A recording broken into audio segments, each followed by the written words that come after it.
Hey, how's it going? Hopefully you're doing great today and welcome back on my channel. Et dans cette petite vidéo du jour, on va s'intéresser à un sujet très simple, un sujet de grammaire. Il s'agit du conditionnel. Alors j'imagine que la grammaire n'est pas forcément ton sujet de prédilection et je peux te comprendre car il y a vraiment de quoi perdre la boule. Mais mon rôle à moi, c'est de vulgariser ces règles afin de te les rendre accessibles pour que tu puisses les mettre en application plus simplement, plus naturellement. Mais avant de commencer, n'hésite pas à t'abonner à cette chaîne merveilleuse, de partager ce travail autour de toi et de lâcher un petit pouce bleu. So let's not waste any more time and let's have a look at this. Donc pour commencer, tu dois savoir qu'en anglais, il existe 4 types de conditionnels. Et dans cette vidéo, on va s'intéresser à 2 types de conditionnels, le conditionnel 0 et 1. Tu verras, ça va être super simple. Les conditionnels en anglais commencent souvent par if ou par when, mais la plupart du temps, ils commencent par if. Le premier type de conditionnel qu'on va voir ensemble, c'est le conditionnel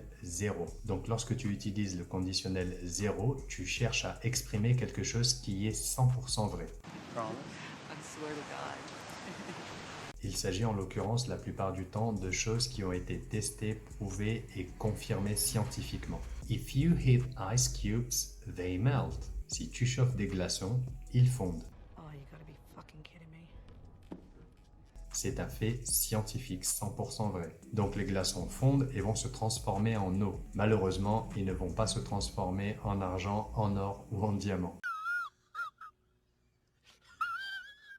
Donc avec le conditionnel 0, la structure de la phrase sera if plus sujet plus la base verbale et dans la subordonnée suivante, ce sera le sujet plus la base verbale. If you heat ice cubes, they melt. Si tu chauffes des glaçons, ils fondent. Et ici, tu peux remplacer if par when, ça ne change absolument rien au contenu du message. Si tu chauffes des glaçons, ils fondent. Lorsque tu chauffes des glaçons, ils fondent. C'est exactement le même message. Tu peux également changer l'ordre des subordonnés. Ceci nous amène au conditionnel 1 ou le conditionnel de type 1. Celui-ci est utilisé pour parler d'une situation réelle ou possible dans le futur. Par exemple, if it rains, I will not go out. Si il pleut, je ne sortirai pas. Donc si je regarde la structure de ma phrase, on a bien if plus le sujet plus une base verbale. Et dans la subordonnée suivante, on a le sujet plus, attention, ce n'est pas un verbe,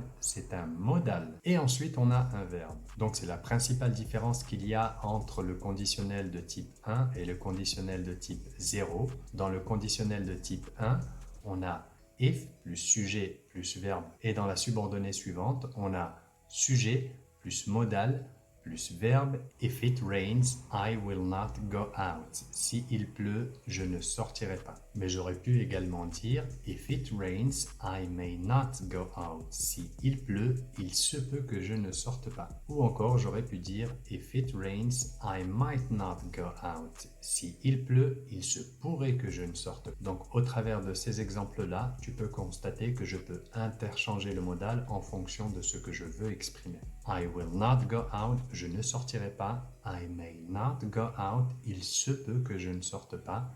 I might not go out, il se pourrait que je ne sorte pas. Donc la principale information que tu dois mémoriser pour faire la différence entre le conditionnel 0 et le conditionnel 1, c'est que dans le conditionnel 1, on utilise un modal, alors que dans le conditionnel 0, on utilise une base verbale.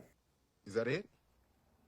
Donc, petit récap de la structure de chacun de ces conditionnels. Pour le conditionnel 0, ça donnera if plus sujet plus base verbale. Dans la subordonnée suivante, tu auras le sujet plus la base verbale. Et dans le conditionnel 1, tu auras if plus sujet plus base verbale. Et dans la subordonnée suivante, tu auras le sujet plus le modal plus la base verbale. Donc, c'est pas super compliqué. Piece of cake, Quill. So, if you have a question, you can use the comment section. Donc, si tu as une question, tu peux utiliser la section commentaires. D'ailleurs, mets-moi dans les commentaires quel est le conditionnel que je viens d'utiliser, le 0 ou le 1. Et puis, profites-en pour me mettre une phrase au conditionnel 0 et une phrase au conditionnel 1. Donc voilà, j'espère que cette vidéo t'aura plu. Si c'est le cas, n'hésite pas à t'abonner à cette chaîne merveilleuse, à partager ce travail autour de toi et à lâcher un petit pouce bleu. So, thanks for watching, just take care, have a lovely day, of course, stay safe and talk to you soon. Cheers!